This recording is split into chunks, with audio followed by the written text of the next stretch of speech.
There's something else in that piece there I wanted to highlight there as well. I mean, really, the Mueller report is just a series of debunking a lot of leftist myths. Because now you may say, "Damn, well, I thought you said the Mueller report was awful and Mueller's intentions were bad," but you're laying out a case where he debunks all this stuff. No, no, no, that's not what I'm doing. Mueller had to do this. Mueller couldn't fabricate information. Believe me, they did this painfully, putting in this information that the Session story was BS, the Ukraine story, the Ukrainian platform story where they changed the platforms BS.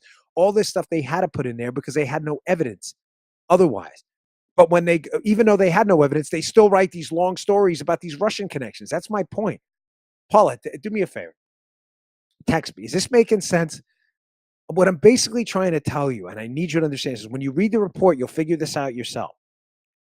He goes through this long explanation about these Russian connections, Mueller, over and over, how dangerous, and all these thumbs up. Thank you, Paula. About these Russian connections. He tells this Tom Clancy story. The Russians were here. The Russians were there. The Russians met with Sessions. The Russians were at Trump Tower. The Russians, WikiLeaks. And then at the end, in little snippets and footnotes, instead of just saying in the beginning, hey, none of this stuff was true, he writes, P.S. Shh.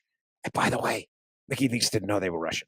And by the way, Sessions meetings with the Russians were non-substantive. Oh, and by the way, the Don Jr. meeting, that had nothing to do with the Russian intelligence people hacking the DNC. Okay, thanks, Bob. Then why did you even bother writing this stuff? Because he's laying out a roadmap for the Democrats for impeachment. That's why.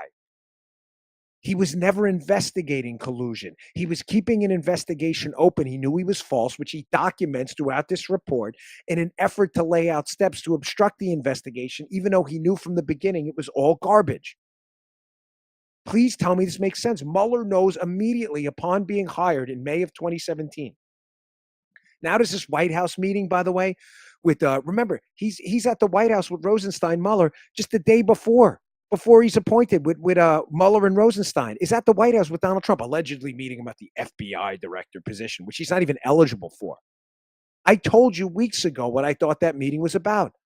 It's Rosenstein, who I still believe is a snake. Rosenstein taking Mueller to the White House to basically get a feel for the Donald Trump, saying, "Hey, you got to check this out," because they're going to investigate him the next day. It's clear as day now. How do you not see that? Rosenstein's not a good guy. I can't understand these people think Rosenstein's a good guy. Well, he exonerated Trump. He had no choice. There was no evidence. I'll get to the scope memo thing and other stuff too. It's going to be a stacked show. But don't forget the lead.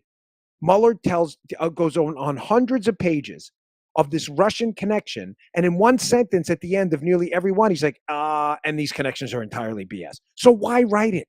Because he wants ammunition to give to Adam Schiff and the Democrats to use for impeachment, because he's going to lay this stuff out, even though he knew the investigation was bunk from the beginning, and then say the investigation he knew was bunk was obstructed. That's why.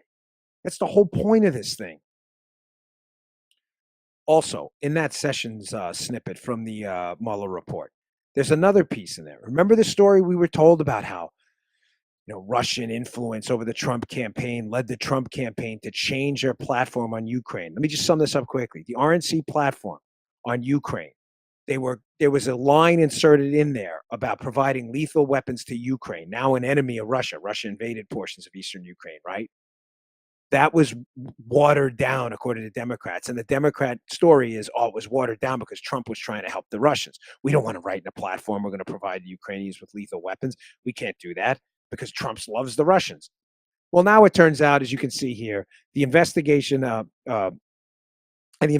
established that one campaign official's efforts to dilute a portion of the Republican Party platform on providing assistance to Ukraine were undertaken at the behest of candidate Trump or Russia. How priceless is this?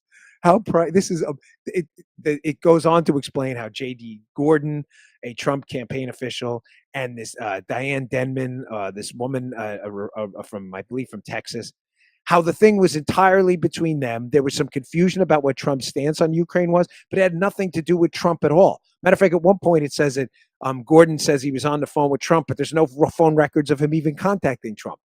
Again, he goes through this whole story about how we changed the RNC platform to be nice to Russia, insinuating it was somehow Trump. And then at the end, there's a little, and by the way, there's no evidence that actually happened. So what do we investigate? I don't get it.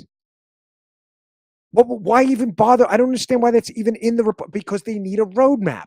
They had to keep this investigation open. They had to know this was nonsense from the start. Such crap.